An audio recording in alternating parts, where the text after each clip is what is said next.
¡Juan Perón, la vida! ¡La vida, Juan Perón! ¡Juan Perón, la vida! Grief and hysteria in Argentina. This was the scene in the capital, Buenos Aires, after the death of President Juan Domingo Peron. Thousands of young Peronistas filled the city center to chant the old political slogans in tribute to their dead caudillo. For many, the sense of loss was deep and personal.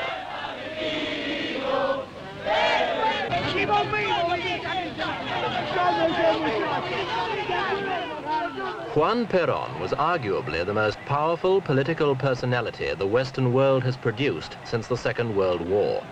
In Argentina, he was a legend long before he returned from exile last year. He generated a fanatical support among the great majority of Argentinians who had boundless faith in him and his abilities. At this rally, his last public appearance only 3 weeks before his death, over 100,000 people acclaimed his decision not to resign over the country's continuing political violence. The burden of leadership now passes to the dead president's widow, Maria Estela, popularly known as Isabelita. Only days before her husband's death, she had announced, as vice president, her takeover of all executive functions. Now she is president in her own right, the first woman head of state in Latin America, a position of eminence not even attained by Peron's first wife, the legendary Evita.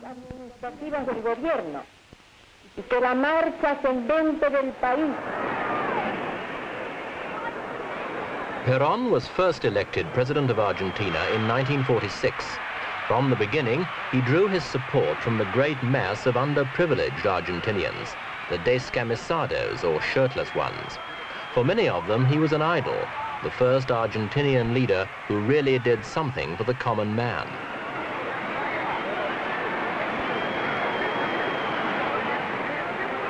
Peron did not rule alone. He shared both his popularity and even some of his power with his wife Evita, a former actress whom he married just before he became president.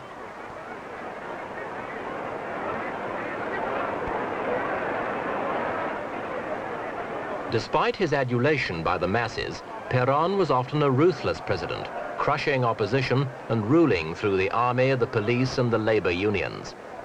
Evita, too, had a will of iron behind the charming smiles and exerted considerable influence over Peron himself.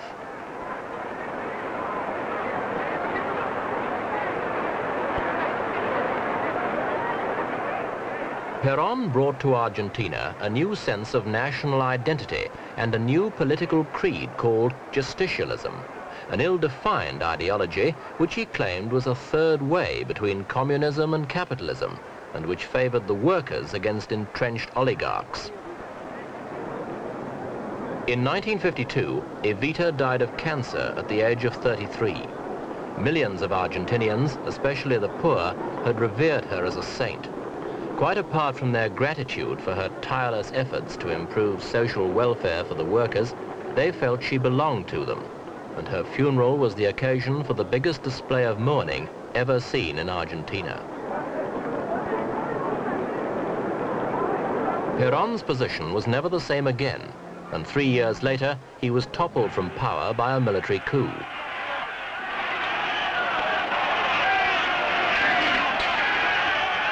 His portraits were burned, his supporters killed, and he was forced to flee the country. But though his 9-year rule was over, his philosophy did not die.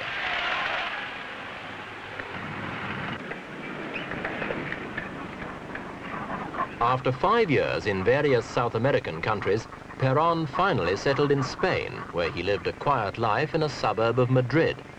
Though rarely seeking publicity, he kept in close touch with events back home. His third wife, Isabel, acted as an efficient secretary and was sent on several missions to Argentina and elsewhere. In Argentina itself, the workers refused to let Peronism die.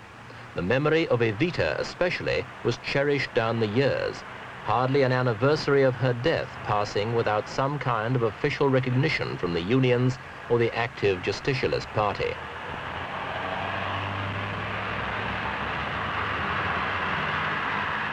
Every year, Peron promised he would return, and in 1964 he actually made an attempt, but was turned back when he reached Brazil. Such tactics, though apparently futile, gave encouragement to his supporters, many of whom constantly made trouble for the governments that succeeded Peron after 1955. In the 18 years that preceded Peron's return, Argentina experienced almost continuous political unrest, and in the later years, widespread guerrilla insurgency as well.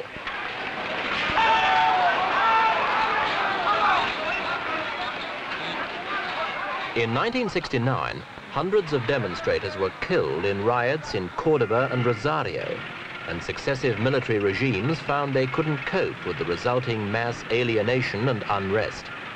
Many individual generals and admirals became figures of widespread public contempt. Their political failures were matched by economic ones, and by 1971, they were clearly weary of governing. They looked for a way out and saw only the shape of Peron. Under a policy known as the Great National Accord, preparations were made for a return to civilian rule, and Peron was given back his citizenship and passport. He was also allowed to visit Argentina in 1972. Had he returned in August instead of September, he could have become eligible as a candidate in the presidential elections of March 1973. But he deliberately chose not to do so, as an act of independence against the military government.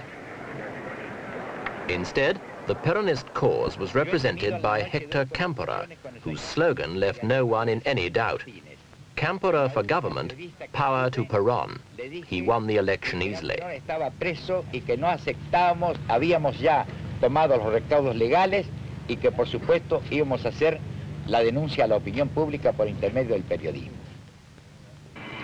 Security was intense for Peron's first visit to Argentina for 17 years. His hotel by the airport was literally an armed camp, surrounded by hundreds of troops equipped with everything from tear gas grenades to machine guns.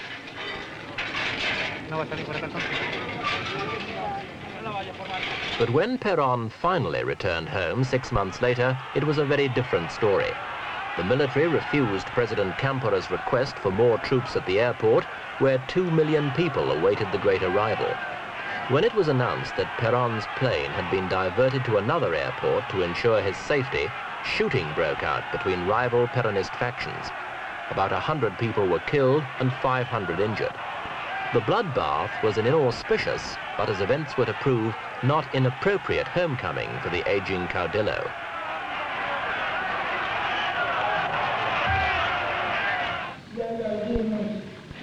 At 77, Peron looked fit, alert and confident. He slipped smoothly into the role of unofficial president presumptive. Within 3 weeks of his arrival, President Cámpora had resigned, and within another month, Peron and his wife had been accepted unanimously as justicialist candidates in the September elections. Although the violence that accompanied his return showed that the divisions in Peron's movement were very real and deep, all differences were momentarily forgotten in the heady atmosphere of the election campaign. When the results came in, they confirmed what everyone had predicted, a landslide vote that gave Peron and Isabel outright victory on the first ballot. It put the Peronistas on the streets in a crazy night of celebration.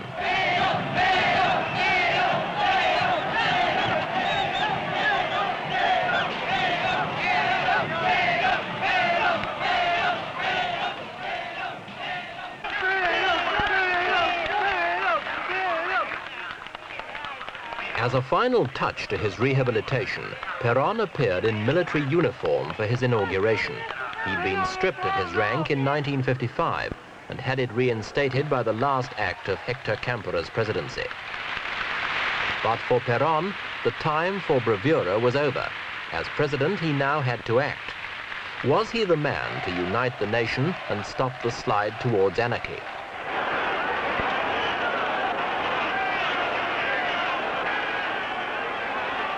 The months preceding Peron's election had been marked by innumerable examples of lawlessness conducted by a variety of extremist organizations, most of them left-wing and outside the justicialist movement. But even inside the movement, there were clashes between rival factions. Any hopes that Peron's assumption of power would somehow miraculously put an end to scenes like this in Córdoba were quickly dispelled. If anything, the violence got worse, not better. The new government moved against left-wing organizations, claiming that the violence they continually provoked could lead to a civil war that would cost 1 million lives. But Peron's appeal had little effect. Bombings, shootings and kidnappings became almost daily events.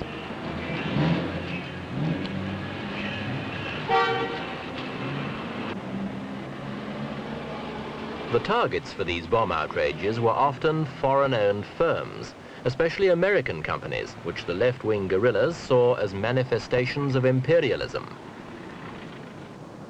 But even worse were the politically motivated assassinations, whose number and frequency reached alarming proportions by the end of last year. This man was a personnel manager of the Fiat Motor Works in Córdoba, one of 30 victims murdered by terrorists in the first 8 months of Peron's rule.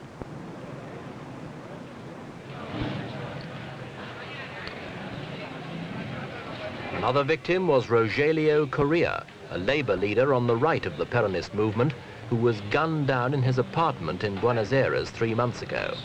He was a former president of the nationwide trade union organization which supported Peron in his years of exile. His murder was the 4th in a single week.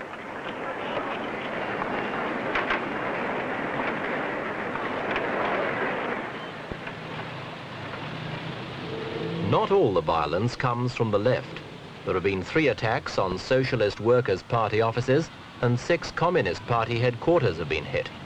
3 men died in this attack and 6 people were kidnapped. One pattern to emerge is the kidnapping of foreign businessmen to raise ransom money to finance further guerrilla activities. In this warehouse in Buenos Aires, police uncovered the largest private arsenal ever found in Argentina. It belonged, police said, to the ERP, the People's Revolutionary Army. On the same day the arms cache was discovered, the ERP announced it had received $18 million in ransom money to free an American oil executive, and that the money would be used to finance guerrilla activities in 4 other Latin American countries.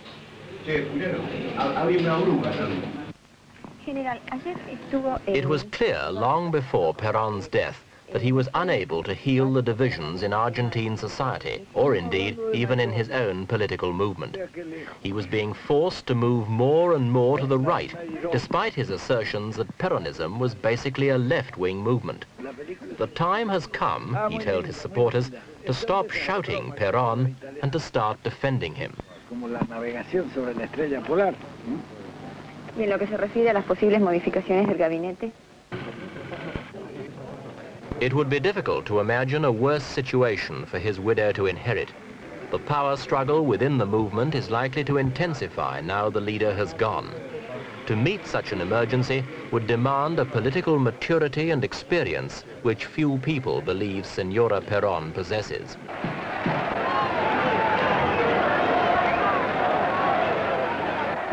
The big question now, of course, is will Peronism itself wither away?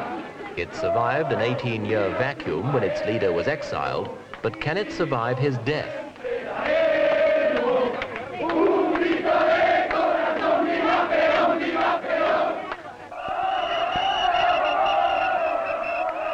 Much of the movement's dynamism was generated by the personal contact between leader and led. That relationship has now been broken forever, and the result may be the end of a unique political epoch for Argentina.